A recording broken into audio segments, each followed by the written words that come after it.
Esta casa, vamos começar pontualmente às 7 horas da noite. Normalmente a gente começa com pelo menos 15 minutos de atraso.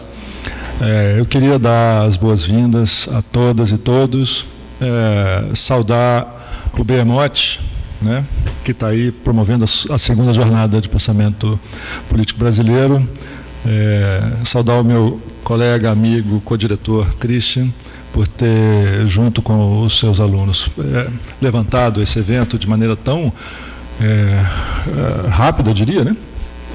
E com gente de vários lugares do Brasil, né? Então um evento importante, e acho muito estranho abrir um evento que já começou hoje cedo, né? Já tem atividades desde de manhã, mas é isso mesmo, né? Estou aqui, na verdade, abrindo os trabalhos oficiais, dando as boas-vindas ao professor Zé Murilo, que está aqui na minha frente, né, e a todos vocês que vieram, como eu falei, de outros lugares do Brasil e também do Rio de Janeiro, né. Como eu digo em eventos desse tipo, longa vida ao Behemoth, né? É isso. Mas muito rápido, porque o que importa é o que vem daqui para frente. Isso. Então, boa noite a todos. É um prazer estar aqui nessa mesa de abertura dessa segunda jornada do pensamento político brasileiro, que a gente está realizando aqui no IESP, no Rio de Janeiro. A segunda jornada, para quem não sabe, é porque já houve uma primeira jornada. A primeira jornada teve lugar em São Paulo, pois é a lógica, né?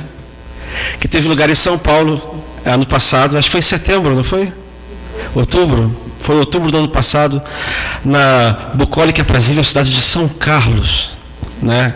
Que foi uma ideia brilhante da Vera e do seu grupo de não menos brilhantes estudantes, a ideia de organizar essa primeira jornada, né?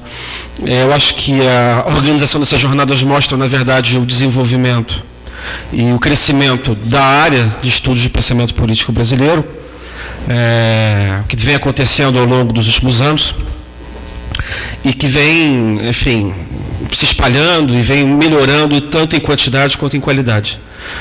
Não é à toa que, para abrir essa conferência, foi convidado justamente o professor Zé Murilo de Carvalho, que é um dos pioneiros, um dos principais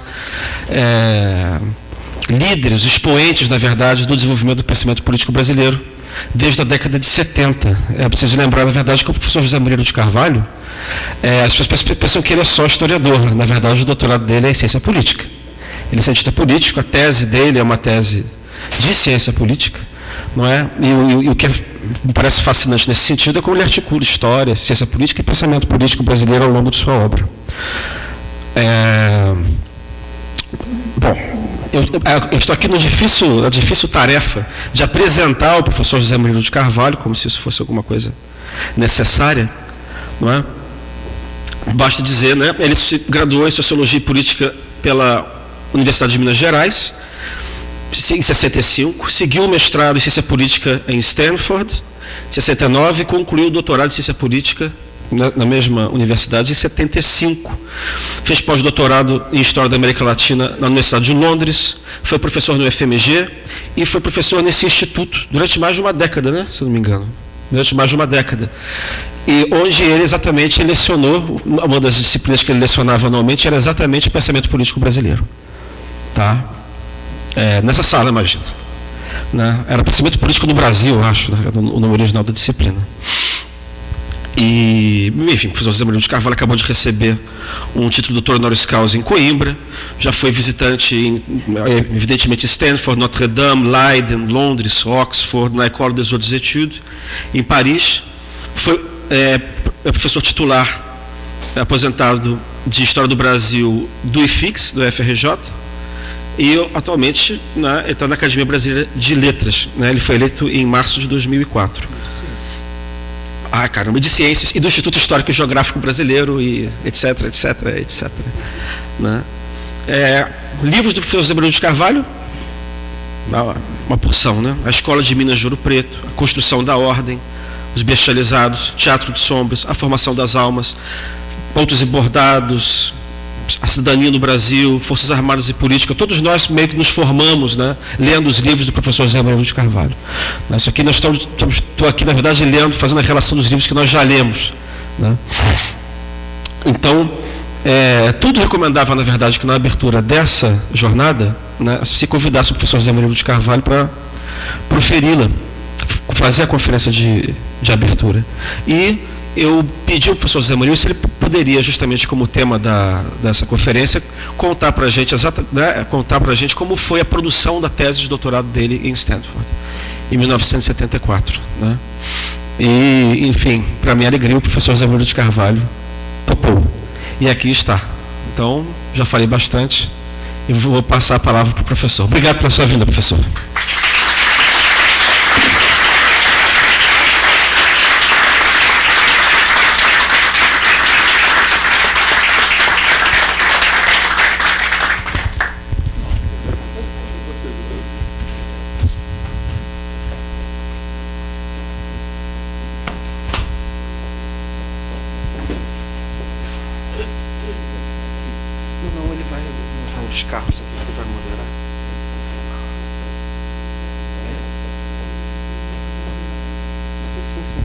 A moderação vai ficar a seu cargo, né, Luiz Carlos? Tá. Não, é do lado do fundo.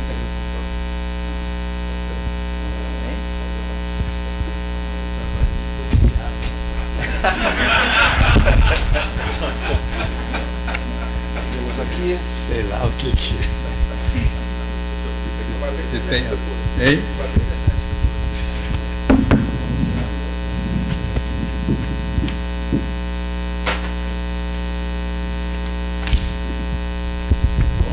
Boa noite a todos.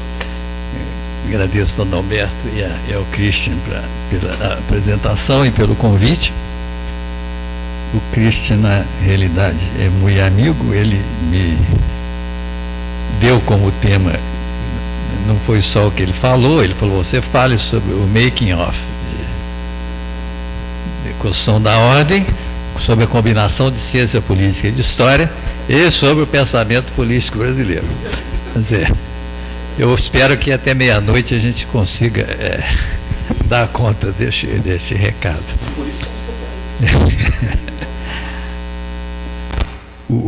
Eu não sei se quantos aqui leram esse livro, né, que teve um começo bastante complicado.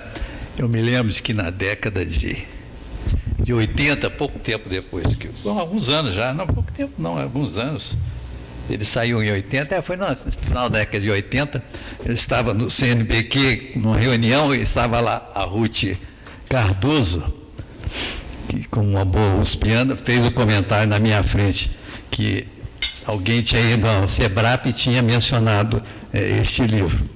E aí ela comentou, imagina, quem lê José Murilo de Carvalho? com toda a finesse que ela era capaz.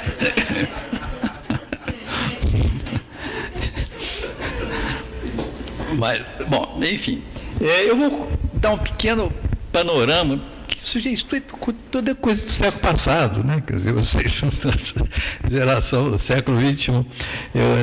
Talvez alguma coisinha sobre o ambiente intelectual naquele momento, sobretudo no caso de Minas Gerais, talvez seja interessante, porque embora muitos, o IUPERJ recebeu 5, 6 ou 7 pessoas que vieram lá de Minas e também tiveram um papel importante aqui no IUPERJ, havia ali uma situação diferente de São Paulo e do Rio e que geralmente é desconhecida fora de Minas. Quer dizer, Belo Horizonte tinha, na época, as 2 principais revistas de ciências sociais do Brasil. Quer dizer, a Revista Brasileira de Estudos Políticos, do Orlando de Carvalho, e a Revista Brasileira de Ciências Sociais, que depois a Ampox adotou o título, né, mas esse título era anterior. E essa revista Brasileira de Estudos Políticos do Orlando era uma revista nacional, com uma colaboração, sobretudo de juristas, na época que não havia cientistas políticos, mas o Orlando era uma pessoa que lia não só a literatura francesa sobre ciência política, mas também americana. Que a revista foi pioneira no estudo de eleições e partidos no Brasil, durante muito tempo. E o que hoje virou feijão com arroz, a ciência política, na época não era, porque isso talvez só Orlando fizesse esse tipo de trabalho e publicasse esses trabalhos. Ele mesmo escrevia, mas publicava de outras pessoas. E foi lá também que eu publiquei meu primeiro trabalho sobre, né, uma cidade lá de Minas, Barbacena. A outra revista era do Júlio Barbosa, a Revista Brasileira de Ciências Sociais, que era uma revista que publicava trabalhos do ISEB, e da USP e de alguns pensadores latino-americanos. Realmente, eu acho que até hoje era a melhor revista, no estilo um pouco da época, que tinha um conteúdo, digamos, ensaístico bastante grande, mas em termos da época, eu acho que era uma revista realmente importante e desapareceu. Acho que publicou só 5 números, pois veio o golpe, o professor foi aposentado, cassado e a revista morreu. A revista de Estudos Políticos sobreviveu bastante tempo, mas eu creio que acabou também sendo interrompida a publicação dela.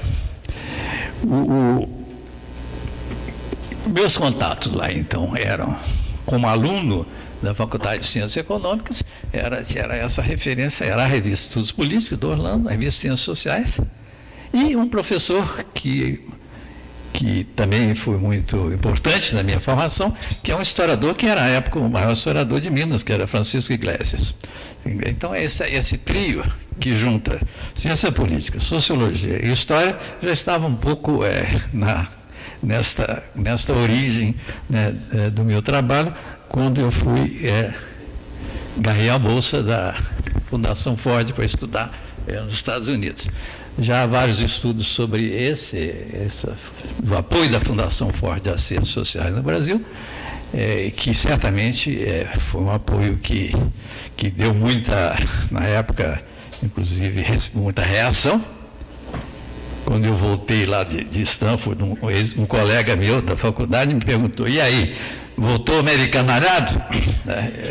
E era um pouco este o ambiente. Mas, num artigo que eu fiz para a revista lá do Departamento de Ciência Política de Minas, eu compus um pouco este período e estas dificuldades. Além dessas referências, e aí também houve referência da Flaxo, que é a Flaxo para onde várias pessoas foram. Inclusive, também teve muita importância também aqui para o Rio, São Paulo. O Fernando Henrique esteve lá e várias dessas pessoas passaram pela Flaxo. Já foi a primeira entrada, digamos, da sociologia e da ciência política americanas no Brasil. Outras coisas que me afetaram muito foram 2 pesquisas. O sistema das faculdades de ciências econômicas tinha o PIBIC, quase ninguém sabe disso, mas o PIBIC começou na Faculdade de Ciências Econômicas de Minas Gerais com o reitor lá, que era um déspota esclarecido e que tinha bolsa para os alunos de graduação. A gente ficava preso num andar com um porteiro lá na porta. Tinha que assinar a saída e a entrada. Era obrigado a dar apoio aos colegas e era obrigado a fazer uma monografia no fim de cada ano. Realmente um negócio despótico, mas extremamente produtivo. Quase todo o pessoal que passou ali de economia, sobretudo de economia e de ciências sociais, fez depois mestrado, fez doutorado e estão por aí. Né? Vários deles foram pessoas importantes na política brasileira. Um que entrou para a academia agora, de Mar Baixa, né, foi um deles, um ano antes de mim. Uma das monografias que eu fiz foi sobre uma cidade de Minas chamada Barbacena, que era conhecida por lutas de famílias. Lutas desde a década de 30, desde 1930, luta de famílias. A importância disso é o quê? Não é um artigo em si. Né? Um professor sugeriu que eu fizesse isso, minha família morava lá na época, e o outro me disse, que era do Partido Comunista, me disse: vai lá e descobre, né, o latifúndio mandando na política local. Quer dizer, a terra como fundamento do poder local. Eu fui para lá e não achei o latifúndio. Né?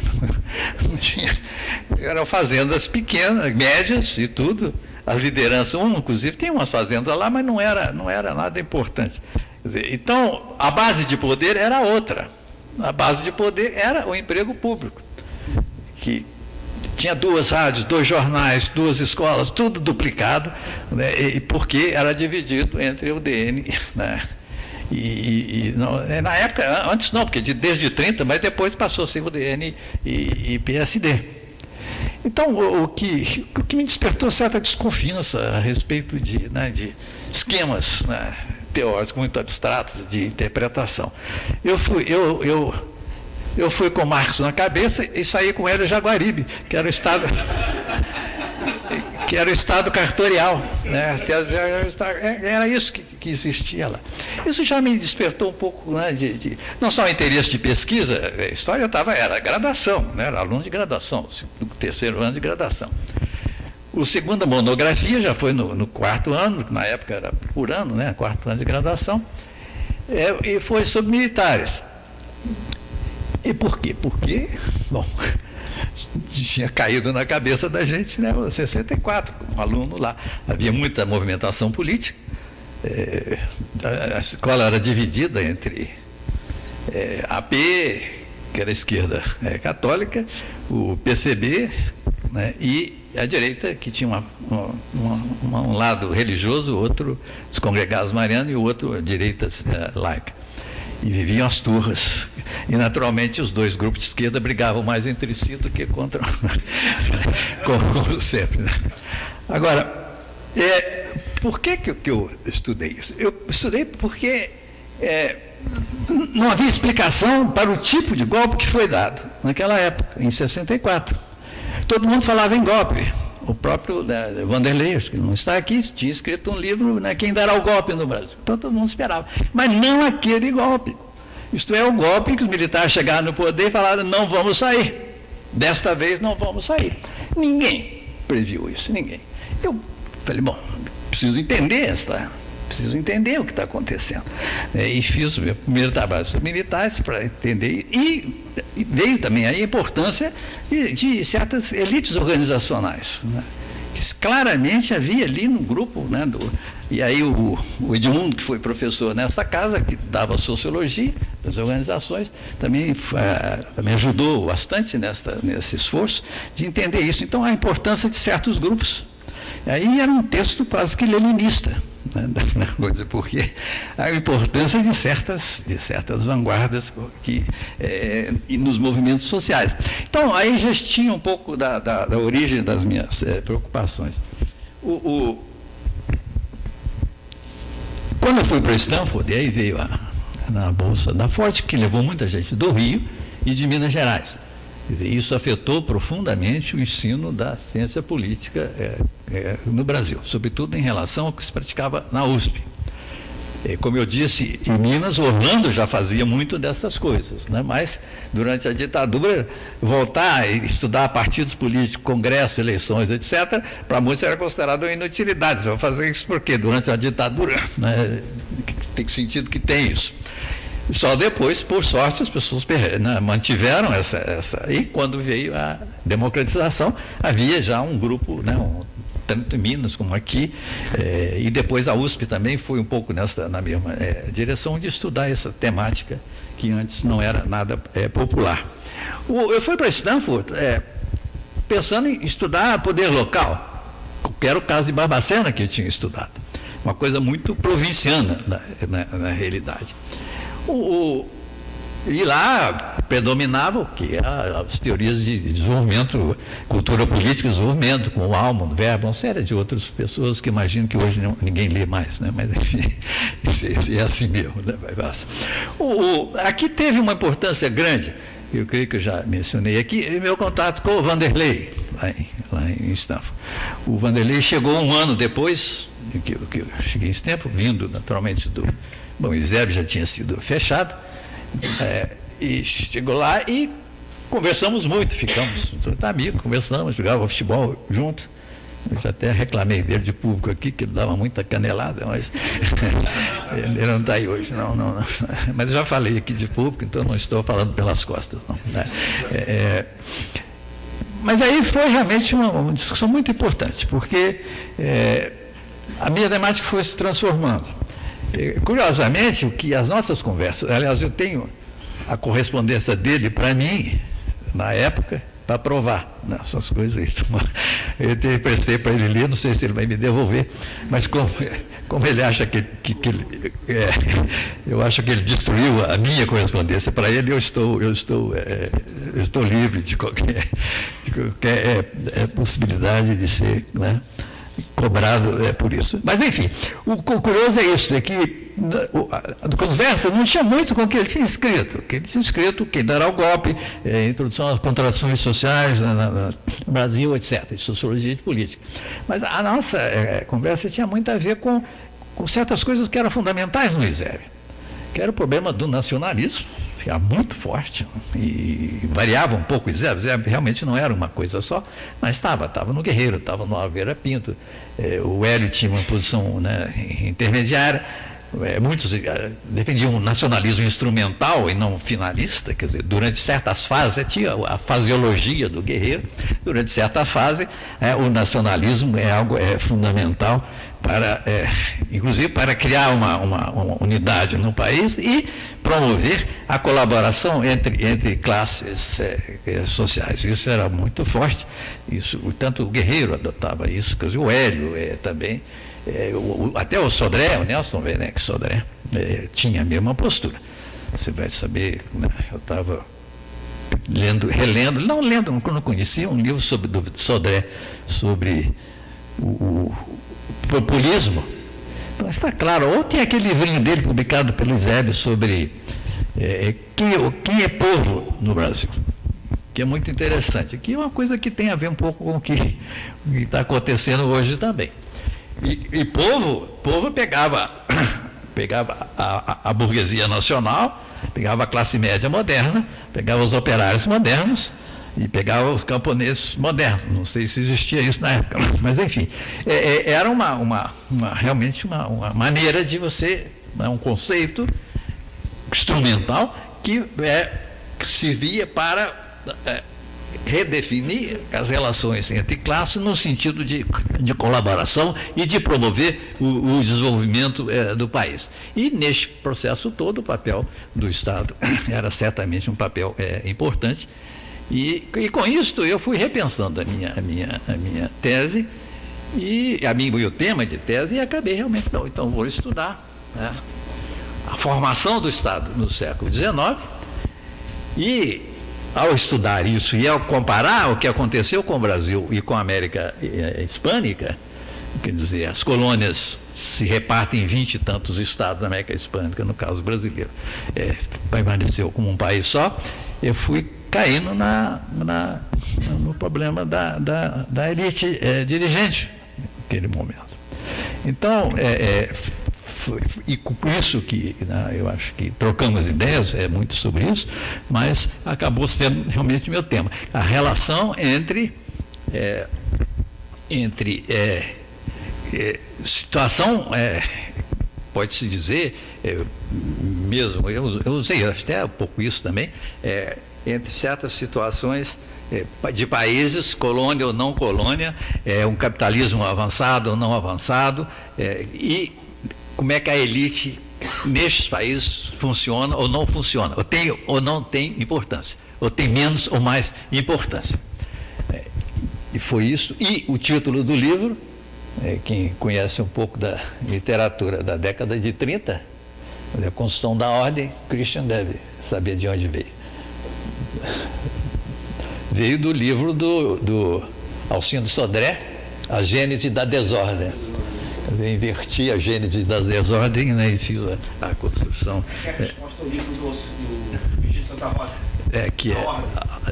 Ele responde a gênese da desordem e eu botei para a construção da ordem. Mas, enfim, e claro que para fazer isso eu tive que ler todos os clássicos, né, da literatura sobre elite, embora o livro realmente é o primeiro volume apenas que é sobre elite, o segundo volume é sobre decisões políticas, né, certo? Inclusive então os clássicos como Mosca, Pareta, etc. Inclusive Lenin, né? Lenin está citado lá abertamente, o Wright Mills. E o pessoal contra isso, Dow, por exemplo, né, contra a ideia de uma elite unificada que o Wright Mills tinha defendido, e o Rostov, né, quem quem governa, quem, em que circunstâncias, e comparando com vários outros países, porque a tese era essa, né? Que tipo de país favorece a atuação de grupos de elite que outros tipos que não é. É claro, quanto mais sólida uma sociedade capitalista, menos importante é o papel político de elite, não de elites econômicas, estou falando de elites políticas, né? E quanto menos sólido, mais favorável a esse tipo de atuação. Não que leve necessariamente, mas é mais favorável. Estudei a Inglaterra, o Chile, Turquia, uma série de outros países que mostravam, né, exemplos deste tipo de relação entre elite e digamos, maturidade do capitalismo. Uma coisa que eu achei importante que a literatura americana não me ajudou muito, né? Era apenas uma referência para esses estudos. Mas um ponto, sim, que era um artiguinho até simples de um grupo chamado duas pessoas, Bachelor e Baratz, As Duas Faces do Poder. Isso me serviu muito, porque ele falava que estudar elite é preciso estudar as decisões e as não decisões de uma determinada elite. Isso me foi muito útil, né, sobretudo para fazer a segunda parte do livro, porque você fica numa discussão geral, elite, não sei o quê, mas a visão geral na época, aquilo ali o Brasil era uma grande fazenda de escravos, tudo era a elite econômica escravista que mandava naquilo, o resto não tinha importância como política. Então, esta decisão de estudar decisões, que saiu tudo no primeiro volume, é que mostrou com muito mais clareza como é que isto se processava. Isto é, como é que era a relação entre elite e classe dominante. Que não são realmente a mesma coisa. Quer dizer, a elite é que faz as decisões e a relação dela com a classe dominante é variável, é uma questão de empírica e não é necessariamente uma questão teórica. O primeiro volume, e foi o volume pelo qual eu apanhei mais, né, tinha a ver exatamente com a elite, a construção da ordem da elite política imperial. Isso que me bateram mais, porque várias razões. Curiosamente, eu não achei quase nenhuma referência à própria palavra elite no pensamento político brasileiro. Não sei se Christian se lembra de algum desses, mas a palavra não era usada. O que se usava era a classe dominante, naturalmente, se usava o tempo todo, sob o influxo, naturalmente, do marxismo. Classe dirigente, que é o Almeida Prado, tem um livro sobre a classe dirigente no Brasil. O donos do poder, que o Fauro usou essa expressão, mas que realmente curiosamente não me lembro, né? Se alguém tiver alguma ideia sobre isso, eu agradeço a contribuição. Só talvez Oliveira Viana tenha se aproximado disso, né? Quando ele fala sobre os homens de mil, né? Que é a elite local, a elite estadual e a elite nacional. E como que isso ia sendo filtrado para cima em função do sistema político, poder moderador, etc. E criava gente que ele chama de homens de mil, ele tira a expressão da Bíblia, né, que realmente é uma elite que distingue-se claramente da local e da provincial, né, e para se formar a elite nacional. Naturalmente, o que se falava muito a nível local eram os coronéis, mandões, etc, etc. É claro que, como disse a expressão, a própria palavra elite, estudar elite naquele momento era muito, não era nada, era contra a corrente, digamos assim, e daí talvez a expressão da Ruth Cardoso, né? Quem lê isso, né?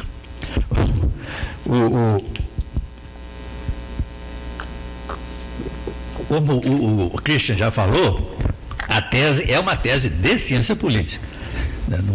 Eu não tenho dúvida em relação a isso, é uma tese de ciência política, não é uma tese de história. Porque, como eu já disse, a tese central era essa: como é que se relaciona a formação de Estado com o papel da elite em vários tipos de sociedades, seja nas sociedades que passaram por uma revolução burguesa de êxito, uma revolução burguesa retardada, abortada, ou ex-colônias, etc. E aí entro, como eu disse, vários países que eu peguei para ilustrar essa relação. Então, a história que eu faço do século XIX é uma história totalmente comandada pela teoria política, com essa hipótese. É uma hipótese teórica sobre formação de Estado. Quando eu fui para o FRJ, para o Departamento de História, eu queria me livrar um pouco do teórico metodológico, né, que a gente tinha que nas ciências sociais é absolutamente necessário, são ciências nomotéticas, né? Mas, para minha surpresa, lá era a mesma coisa. Os alunos tinham que fazer dos seus projetos, qual é o seu capítulo teórico metodológico. Entrava em pânico, porque ninguém tinha muita ideia sobre isso, nem mesmo os professores. Por isso que eu não queria que gravasse. Mas eu brinquei lá uma vez, escrevi um pequeno artiguinho, às vezes, como escrever a tese certa e ganhar e vencer na vida, né? Que era exatamente e tinha outro sobre o marco teórico que eu não tive coragem de divulgar, mas os alunos tinham chegado a uma solução sobre o que é marco teórico, né? Marco teórico era o EEOO, Bourdieu, Chartier, Certeau, Foucault. Aí você tinha que citar alguns desses. Eu não sei como é que são as coisas aqui agora, mas não quero. Mas você tinha que citar essas pessoas, né? Senão estava lascado. Aí não passava, não aprovava o projeto e na defesa de tese estava lascado. Mesmo se sua tese não tivesse nada a ver com isso, né? Isso aí não era. Não tinha. Eu examinei projetos lá, um projeto que o marco teórico era o Foucault.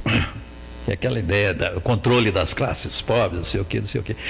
A tese era sobre um ginásio criado pelo governo para atender alunos pobres, né, que não podia pagar, etc.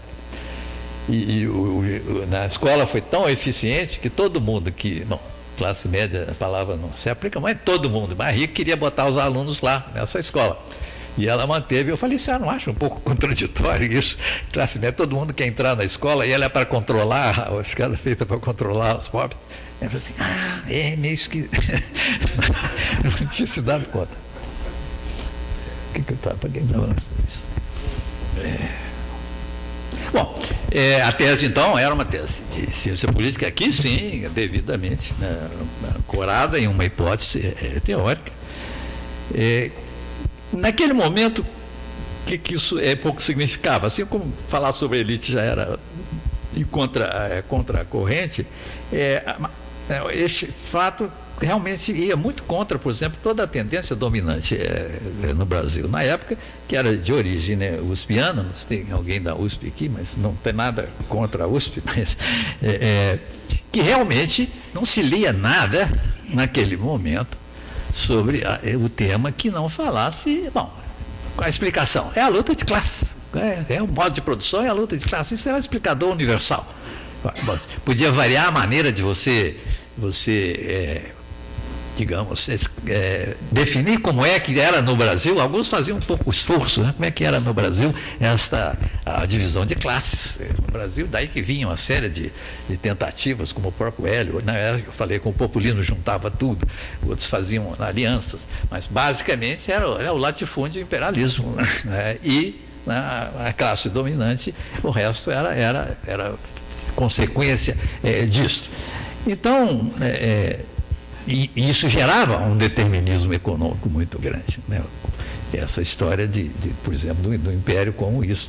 E o Sérgio Buarque tem uma frase curiosa em relação a isso, que eu cito de maldade.